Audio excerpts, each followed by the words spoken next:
Hello, Yuki Bandit. So here we are. We're going to look at some rhythm practice, and we're going to use what I call the rhythm pyramid exercise, which I really like this one. It's really good for building up the rhythms, and if you're learning to change chords, it gives you a good chance of starting with the simple rhythms and work on those changes, but still keeping the beat and still keeping the chord in time, basically.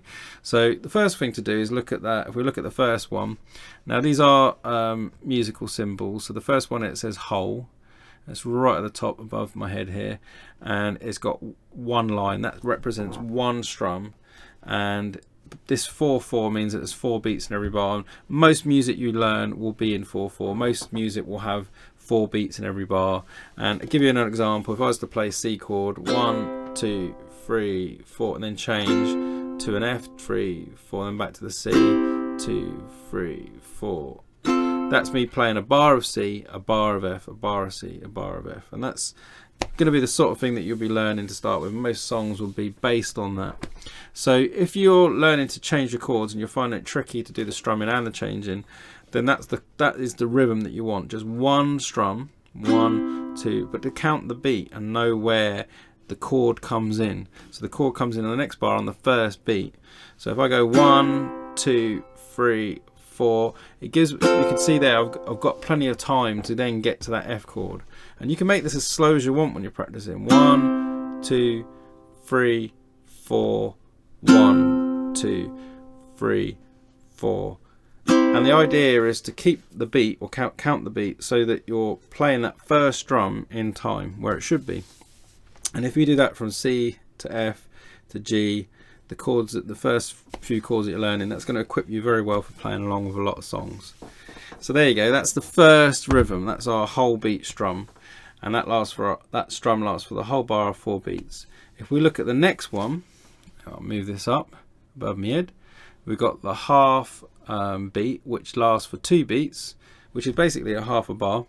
So 2 beats and then 2 beats again, and this would be like this if in a bar of 4/4. 1, 2, 3, 4. 1, 2, 3, 4. So we've got a bit more rhythm. There's a bit more going on with the strumming, so it sounds a bit more musical to have a bit more rhythm. But we still got a little bit of space to change that chord. We've still got a beat gap between that. 1, 2, 3, 4. Then the F chord. 1, 2, 3, 4. Back to the C. 2, 3, 4. Then 1, 2, 3, 4. So if you're right at the very beginning, then that'll be a little bit challenging to start with, but if you've got the gist of changing, then you can throw in that extra rhythm, extra strum, and it just sounds a little bit more musical. But the important thing yet again is the count. 1, 2, 3, 4, and strumming on the first and the third beat, making sure there's 2 beats gap between each one. So that's our second strum. Then we're going to step it up a gear, and this is the strumming pattern that most people will be familiar to when they start out, which is representing the 4 beats of each bar. The 4 beats, this is the pulse that you'd normally hear throughout the music, and this is our quarter note strum, and we're strumming on every beat. So we're going to count this 1, 2, 3, 4 and strum on every one of those. 1, 2, 3, 4. 1, 2, 3, 4. So there you go. So I'm playing on every beat, and that makes it a little bit more challenging, because to keep it musical, it means you're just constantly strumming between each beat. And then when I change, it's changing on the first of every 4. 2, 3, 4. And that makes it a lot more challenging when you're right at the beginning. But if you've got the gist of your changing and you feel quite connected with these chords, then that is your next step, is keeping that strumming pattern on the beat throughout, consistent. Some songs will have 1 bar of C, 2 bars of C, half a bar of C, so you just adjust your rhythm accordingly. We're just going to keep it very simple and assume there's a bar on C and a bar on F for this exercise. Then we go to our next rhythm. This is where we really step it up. If we want to really make this rhythm a little bit more exciting, a little bit more going on, we're going to play basically double our quarter note rhythm. We're going to be playing 8th notes. 8th notes are just where we fit 8 in the bar, because we're doubling every beat with 2 strums. So we've still got our 1, 2, 3, 4. This would be counted like this though: 1 and 2 and 3 and 4 and 1 and 2 and 3 and 4 and 1 and 2 and 3 and 4 and 1 and 2 and 3 and 4 and Now you can see I'm using down strums, but you can use down strums or down and up strums. I would probably say that it's good to sort of practice both, because it depends on what you're playing, what you require, and whatever you use to start off with is fine. When you start playing a mixture of quarter notes and eighth notes, that's when you really want to be using downs for the quarters, down ups for the eighths, because it'll make the method a lot easier to switch. But for the moment, just to get the idea of an eighth note, do that with either. I'll do show you what it's like with down up. So it's 1 and 2 and 3 and 4 and 1 and 2 and 3 and 4. There's a C, 2, 3, 4 and 1 and 2 and 3 and 4 and yeah. When we put this all together in a minute, we're gonna stack all these rhythms up. So that's the eighth note strum, and as you can see, I've still got 2, 3, 4, 1, 2, 3, 4. I'm still playing in time with that count of 4. The difference is I've got 2 strums per beat, 1 and 2, and I'm putting an and to represent what comes after the prime beats, 1, 2, 3 and 4. 1 and 2 and 3 and 4. And it means that if your changing is not quite good enough yet and you're stumbling on the changing, that rhythm is going to be really difficult, because you've got very little time to get between each chord. But that's the eighth note strum. That's what you want to practice as the fourth pattern, the fourth rhythm pattern. And then we've got our triplets. Now triplets are really cool. You hear this quite a lot in blues music, ballads as well. You hear the patterns of 3, and the idea is literally that you're playing 3 strums per beat. And I would recommend doing this as down strums and separating it. So you've basically got, there's a C chord, and you're just going to go 1, 2, 3, 1, 2, 3, 1, 2, 3. So you're basically playing 3 notes per beat, and this would be like 1, 2, 3, 4. You can go 1 and a 2 and a 3 and a 4, or 1 a 2 a 3 a 4. Doesn't matter how you do it. You're basically going 3 notes: 1, 2, 3, 2, 2, 3, 4. Or 1, 2, 3, 2, 2, 3, 3, 2, 3, 4, 2, 3. So it doesn't matter how you do it, as long as you're playing 3 notes per beat. As you can hear that in that one's a little bit trickier, because you now got even more strums.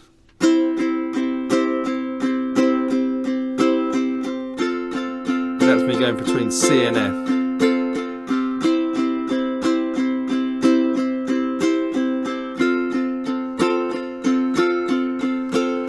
Okay, it reminds me of a lot of ballads, something like Hallelujah, the Leonard Cohen song. That kind of vibe. That's the sort of song that you'd hear that rhythm in quite a lot. So, or even a shuffle or a blues rhythm, you hear that rhythm quite a lot.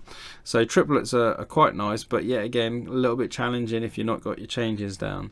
So just to recap, the whole strum gives you plenty of time. That's what you should be starting if you're at the absolute beginning. And then if you want to sort of go up a step, just on one chord to start with, start practicing the half bar where you count 1, 2, 3, 4, and you're playing on the 1 and the 3rd. That's your half beat strum. Then your quarter note strum, you're playing on every beat in the bar, 4 strums, 4 beats, and then we double that up. That makes it sound a little bit more up tempo and a little bit more rocky. So you're going to get that playing eighth notes. Hear this a lot more on the rock and roll and the rock music as well. And then obviously we talked about our ballads, and we've got triplets here where you play 3 per bar. So if you really want to step it up, if you like your funk, this is where it's at, 16th notes. So this is where you're going to go, and you really want to play these down and up strums, definitely. And you're basically going down, up, down, up, down, up, all the way through. But there's 4 strums per beat. And this is counted like this: 1 eander, 1 eander, 2 eander, 3 eander, 4 eander. So a 16th note strumming pattern: 1 eander, 2 eander, 3 eander, 4 eander. And obviously it's quite quick when you start speeding it up. And there's very little chance of you, or very little gap between those changes. And keeping that rhythm consistency.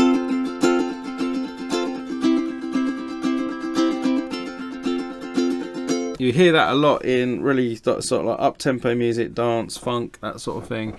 But it's also the sort of thing that you will hear like 16th note rhythms put in between 8th note patterns. So all these rhythms can be combined to make really unique individual rhythms.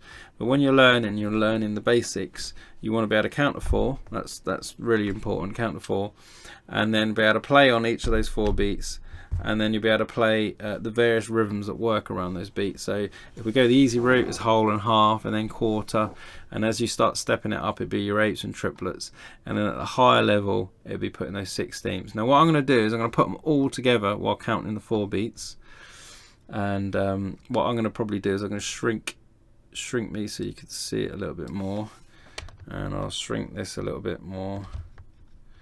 Let's have a look. Yeah, let's shrink that on the page so you can see all of them. What I'm going to do is I'm going to count the 4, 1, 2, 3, 4, and then play each one of those rhythms together, so you can see how you start off with a really easy strum, and then you get to that more complicated where you're putting in a lot more movements. But if you see how far you can get, see what rhythms you can get up to, and obviously pick one that works for you for your changing chords. 1, 2, 3, 4. 1, 2, 3, 4. 1, 2, 3, 4. 1 and 2 and 3 and 4 and 1 and a 2 and a 3 and a 4 and a 1E and a 2E and a 3E and a 4E and a... So I did all of those rhythms in one hit. I still counted the 4 beats. I'll put my stomp now. 2, 3, 4 and 1, 2, 3, 4. 1, 2, 3, 4. 1 and 2 and 3 and 4 and 1 and 2 and 3 and 4 and 1E and 2E and 3 and 4E and quite. You wouldn't ever play a song where you'd have to combine each one of those rhythms together. I'm just showing you over those 4 beats how they all work. You just literally pick one to work on, and if you hear a rhythm there that you quite like for example you might like the 8th note rhythm or the triplet rhythm, then obviously spend some time just doing it really slow and count you through it. So that's what I would call the rhythm pyramid exercise. I quite often will practice playing combinations of those rhythms, like as I'm playing along, I will swap between all the different rhythms while still trying to count the beat, and that can be pretty tricky. I'll just give you a little example. If I was just to combine, I'm going to make this up on the spot, so who knows how this is going to turn out.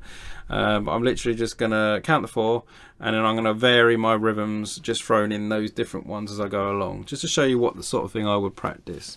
And obviously I've been doing it a while, so I'm pretty comfortable with these rhythms, but you can see how just learning some of them and being comfortable with them can make it sound quite musical when you're playing along with the chords. So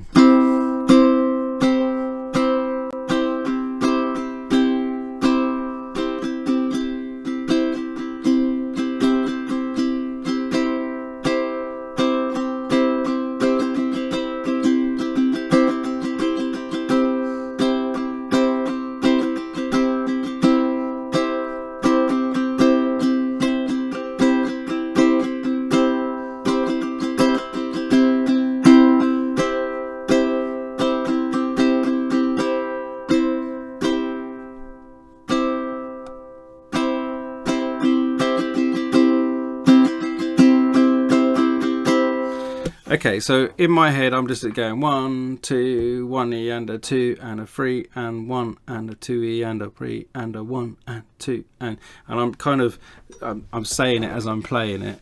I just wanted you to hear how all those rhythms combined can make it sound quite interesting, quite musical. But it comes down to the very basic thing of counting the 4 beats and being able to play on those beats. Anyway, I wish you the best of luck. Try just working your way through some of those strumming patterns, and hopefully that will add something to your technique and obviously your strumming as you go along. All the best.